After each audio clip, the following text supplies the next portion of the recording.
በሰሜን ምስራቅ እዝ 28 ወታደራዊ አመራሮች መረሸናቸው ተሰምቷል።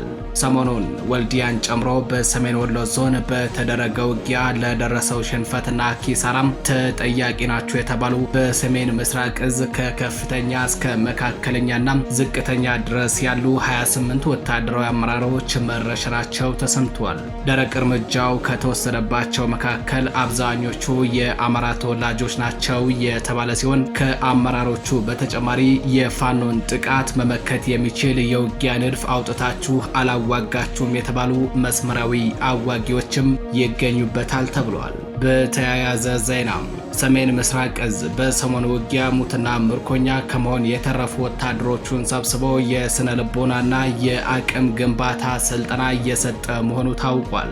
ስልጠናው እየተሰጠ የሚገኘው በወልዲያ ከተማ ሲሆን በስልጠናው ፋኖ ብቻውን አልመታችሁም የሻቢያ ጦር አግዞት ነው በሚል በተደጋጋሚ መነገሩ ተሰምቷል። በስልጠናው ወቅትም ከሰራዊቱ መካከል አንዳንዶች ጥቃቱን የሰነዘሩብን ፋኖችን እናውቃቸዋለን፣ ሌላ ኃይል ተጨምሯል በሚል ራሳችንን ማሞኘት አንፈልግም፣ ከዚህ ይልቅ መንግስት ለችግሩ ፖለቲካዊ መፍትሄ ያስቀምጥ በሚል በመናገራቸው ከስብሰባ አዳራሹ እንዲወጡ ተደርገው የተወሰዱበት አልታወቀም ተብሏል። ሁለቱን መረጃዎች በዝርዝር የምንመለከታቸው ይሆናል። በሌላኛው መረጃችን የአማራ ፋኖ ብሔራዊ ኃይል ሰሜን አማራ ቀጠና በላይ ዘለቀ እዝ 5ኛ ኮር ከእንፍራንስ ወደ ማክሰኝት የብልጽግና አመራሮችን ጭኖ በመጓዝ ላይ በነበረም ወታደራዊ ተሽከርካሪ ላይ በፈጸመው ጥቃት ተሽከርካሪው ሙሉ በሙሉ መውደሙ ተሰምቷል። በእንፍራንስና በማክሰኝት መካከል ልዩ ስሙ ፈረንጅ ውሃ ተብሎ በሚጠራው አካባቢ ላይ ነው ጥቃቱ የተፈጸመው የተባለ ሲሆን በዚህም በተሽከርካሪዋ ላይ የነበሩ ወታደሮችና አመራሮች ሙትና ቁስለኛ መደረጋቸውን የተነገረው መረጃውን በዝርዝር የምትሰሙት ይሆናል። በአማራ ክልል የተለያዩ አካባቢዎች ላይ ተከታታይነት ያለው የድሮን ቅኝት እየተደረገ ነው። ይህንን በሚመለከትም መረጃዎችን በዝርዝር ይዘናል።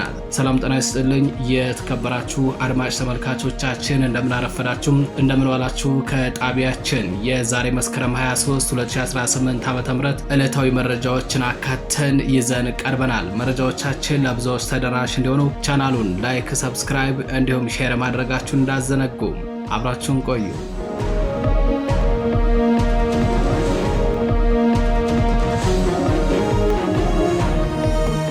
በቅድሚያም ሰሞኑን ወልዲያን ጨምሮ በሰሜን ወሎ ዞን በተደረገ ውጊያ ለደረሰው ሽንፈትና ኪሳራም ተጠያቂ ናቸው የተባሉ 28 የሰሜን ምስራቅ እዝ ከፍተኛና መካከለኛ እንዲሁም የበታች ወታደራዊ አመራሮች መረሸናቸው ተሰምቷል።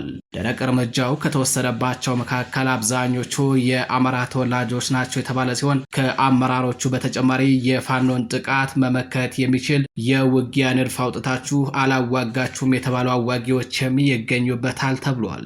በአማራ ፋኖ ብሔራዊ ኃይል ምስራቅ አማራ ቀጠና ምኒልክ እዝ በክቡር ሰማዕቱ አርበኛ አደማሊ ስም ከመስከረም 14 2018 ዓ.ም ንጋት ጀምሮ ባወጀው ዘመቻም አገዛዙ አለኝ ብሎ የሚኩራራበትን የሰሜን ምስራቅ እዝ ሰራዊትን በትንትኑን በማውጣት ከከባባድ የጦር መሳሪያና ወታደራዊ ተሽከርካሪዎች ጀምሮ በሺዎች የሚቆጠሩ የነፍስ ወከፍ ክላሽንኮቭ መሳሪያ ማርኮ ታጥቋል።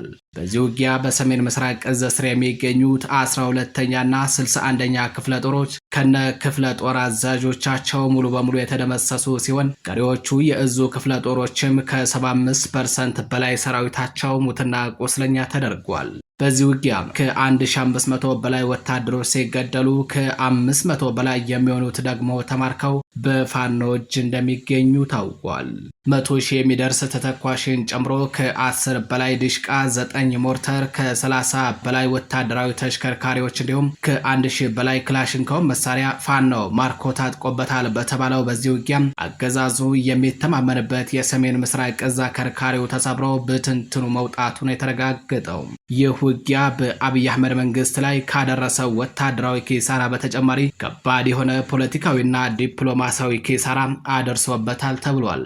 በዚህም ክፉኛ የተደናገጠው አገዛዙ ለደረሰብኝ ሽንፈት ተጠያቂ ናቸው ያላቸውን በሰሜን ምስራቅ እዝ ከከፍተኛ እስከ መካከለኛና ዝቅተኛ ወታደራዊ አመራር የነበሩ 28 ወታደሮች መረሸናቸውን የመረብ ሚዲያ ወታደራዊ ምንጮች ገልጸዋል። ከተረሸኑት መካከል አብዛኞቹ የአማራ ተወላጆች ናቸው የተባለ ሲሆን ከአመራሮቹ በተጨማሪ የፋኖን ጥቃት መመከት የሚችል የውጊያ ንድፍ አውጥታችሁ አላዋጋችሁም የተባሉ አዋጊዎች ይገኙበታል ሲሉም ወታደራዊ ምንጮቻችን መረጃውን አደርሰውናል።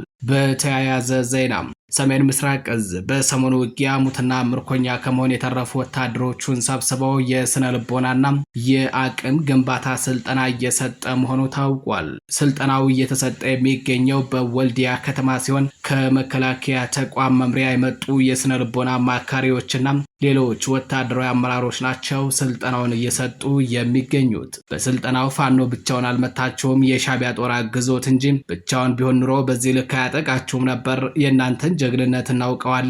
ጥቃቱን ለመከላከል የቻላችሁትን ሁሉ አድርጋችኋል፣ ኮርተንባችኋል። ፋኖ አስርጎ ያስገባቸው አመራሮች ናቸው ለጥቃት ያጋለጧችሁ፣ ተለይተው እርምጃ ተወስዶባቸዋል በሚል ለወታደሮቹ በተደጋጋሚ ሲነገር እንደነበረ መረብ ሚዲያ ስልጠናውን ከተሳተፉ ወታደሮች ለማረጋገጥ ችሏል። በስልጠናው ወቅት ከሰራዊቱ መካከል አንዳንዶች ጥቃት የሰነዘሩብንን ፋኖዎችን እናውቃቸዋለን፣ ሌላ ኃይል ተጨምሯል በሚል ራሳችንን ማሞኘት አንፈልግም፣ ከዚህ ይልቅ መንግስት ለችግሩ ፖለቲካዊ መፍትሄ ያስቀምጥ በሚል በመናገራቸው ብቻ ከስብሰባ አዳራሹ እንዲወጡ ተደርገው የተወሰዱበት አልታወቀም ነው ያሉት ወታደራዊ ምንጮቻችን። የተከበራችሁ አድማጭ ተመልካቾቻችን መረጃዎቻችን እንደቀጠሉ ናቸው። አሁን ደግሞ ወደ ሌላኛው መረጃችን አለፍን። የአማራ ፋኖ ብሔራዊ ኃይል ሰሜን አማራ ቀጠና በላይ ዘለቀ እዝ 5ኛ ኮር ከእንፍራንዝ ወደ ማክሰኝት የብልጽግና አመራሮችን ጭና በመጓዝ ላይ በነበረች ወታደራዊ ተሽከርካሪ ላይ በፈጸመው ጥቃት ተሽከርካሪዋን ሙሉ በሙሉ ማውደም መቻሉ ተሰምቷል። በእንፍራንዝና በማክሰኝት መካከል ልዩ ስሙ ፈረንጅ ውሃ ተብሎ በሚጠራው አካባቢ ላይ ነው ጥቃቱ የተፈጸመው የተባለ ሲሆን በዚህም በተሽከርካሪዋ ላይ የነበሩ ወታደሮችና አመራሮች ሙትና ቁስለኛ መደረጋቸው ታውቋል። ከእንፍራንዝ ወደ ማክሰኝት የብልጽግና አመራሮችን ጭኖ በመጓዝ ላይ በነበረው ተሽከርካሪው ላይ ጥቃቱን የፈጸሙት የድልበርና የንስር ብርጌድ ናቸው ተብሏል። ዛሬ መስከረም 23 2018 ዓ.ም ከጠዋቱ 3 ሰዓት ገደማ ላይ የአማራ ፋኖ ብሔራዊ ኃይል ሰሜን አማራ ቀጠና በላይ ዘለቀ እዝ ዳግማዊ ቴዎድሮስ ኮር ጥቁር አንበሳ ክፍለ ጦር ስር የሚገኙት ድልበር ብርጌድና ንስር ብርጌድ ማክሰኝት ልዩ ስሙ ፈረንጅዋ ተብሎ በሚጠራው የገጠር ቀበሌ ላይ ጥላት ባላሰበውና ባልጠበቀው መንገድ መብረቃዊ ጥቃት ደርሰውበታል።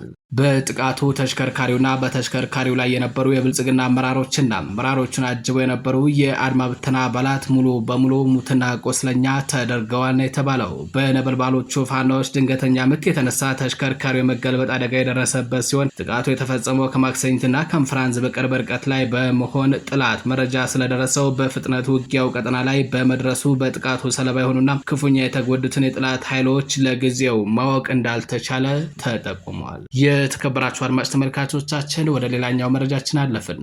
ሰሞኑን መካነ ሰላም ላይ በተደረገ ተጋድሎ አገዛዙ ቡላ ከሚማረክ ዞያ 3 እና ዶሽቃ መሳሪያችን ቢማረክ ይሻል ነበር ያለለት በቅጽል ስሙ ቡላ ተብሎ የሚጠራው የወረዳው ሚሊሻ ጽሕፈት ቤት ሰራተኛ አቶ ሞገስ አበዬ በፋኖ ቁጥጥር ስር ውሎ ምርመራ እየተደረገበት መሆኑ ታውቋል። በአማራ ፋኖ ብሔራዊ ኃይል ምኒልክ ዕዝ ንጉስ ሚካኤል አሊኮር ኢንጂነር ደሳለኛ አሰፋ ክፍለ ጦር ስር በሚገኙት በጌታሰው አስረስ ብርጌድ ተወርዋሪዎች ማንቁርቱን የታነቀው አቶ ሞገስ ወይንም ቡላም በመካነ ሰላም ከተማ ፋኖ ናቸው በሚል ስላስገደላቸው ነዋሪዎች በእርሻ ስራ ላይ እንዳሉ በጅምላ አስሮ ደብዛቸውን እንዲጠፋ ስላስደረጋቸው አርሶ አደሮችና በከተማዋ ስለሚፈጸሙ መንግስት መር ዝርፊያ በዝርዝር ተናግሯል። በዚሁ በኢንጂነር ደሳለኝ አሰፋ ክፍለ ጦር ስር የሚገኙት ጥላውን ፈንታው ብርጌድ በተመሳሳይ በለቱ በነበረው ውጊያም አቶ ታከለ ፍሩ የሚባለውን ቀንደኛ ሚሊሻና ሰላቶ ባንዳ ከተደበቀበት ቤት በመግባት ከነሙሉ ተጥቆ በቁጥጥር ስር እንደዋሉት መረብ ሚዲያ በወቅቱ መዘገቡ አይዘነጋም። ከአቶ ታከለ ፍሩና ከአቶ ሞገስ አቡዬ ወይንም ቡላ በተጨማሪ አቶ ሐሰን ሸቴና አቶ አከለ ተሰማ ከሌሎች 5 ባንዳዎች ጋር በፋኖ ቁጥጥር ስር ውለዋል። የኮሩ ህዝብ ግንኙነት ክፍል ከምርኮኞች ጋር ያደረገውን ኢንተርቪው በቅርቡ ለህዝቡ ይፋ እንደሚያደርግ ነው ያሳወቀው። በሌላኛው መረጃችን አገዛዙ በአማራ ክልል የተጠናከረ የድሮን ጥቃት እየፈጸመ መሆኑ ተሰምቷል። በዚህም ዛሬ መስከረም 23 2018 ዓ.ም ከንጋት ጀምሮ በሰሜን ወሎ ዞን ሙጃ ከተማን ጨምሮ ሙሉ ገዳን ወረዳ እስከ እንጃፋትና አቡነ ዮሴፍ ተራራ ድረስ ከጋሸና ምላሽ እስከ ቦያና ሻሪያ ገነት እስታይሽ ከተማን ጨምሮ ሙሉ ጋዞ ወረዳ አሁን ተገኝ ከተማን ጨምሮ ሙሉ ራስ አንጎት ወረዳና ቀብሮ ሜዳ እንዲሁም ድል በድረስ ከወንዳች እስከ በቅሎ ማነቂያ ከደቦት እስከ ስቂትና ሳንቃ ድረስ ከተኩለሽ እስከ ቆቦና ጎብዬ ዙሪያ ከመርሳ እስከ ውጫሌና ሙሉ አምባሰል ቀጠና በደቡብ ወሎ ዞን ደግሞ በማሻና በተንታጅ ባር እንዲሁም በአማራ ሳይንት ቀጠና ደሴ ዙሪያ ከሐይቅ በቅርብ ርቀት በሚገኙ አካባቢዎች እንዲሁም በሸዋ ቀጠና ደብረ ብርሃን ከተማ ዙሪያ በጎጃም ቀጠና ገርጨጭና አካባቢው ፋክታ ለኮማ ዙሪያ እንዲሁም ሰከላና ቡሬ ዙሪያ ዛሬ መስከረም 23 2018 ዓ.ም ከማለዳ ጀምሮ ተከታታይነት ያለው የድሮን ቅኝት እየተደረገ ነው። ህዝቡ አንድ ቦታ ተሰባስቦ ከመገኘትና ሌሎች ለድሮን ጥቃት የሚያጋልጡ ተግባሮችን ከመፈጸም እንዲቆጠብ ይህንን መረጃ የምታደምጡ የመረብ ሚዲያ ቤተሰቦች መልእክቱን ለምታውቁት ሁሉ ሼር እንድታደርጉ ከወዲሁ እናሳስባለን። የተከበራችሁ አድማጭ ተመልካቾቻችን በሌሎች መረጃዎች እስከምንገናኝ ቸር ቆዩ።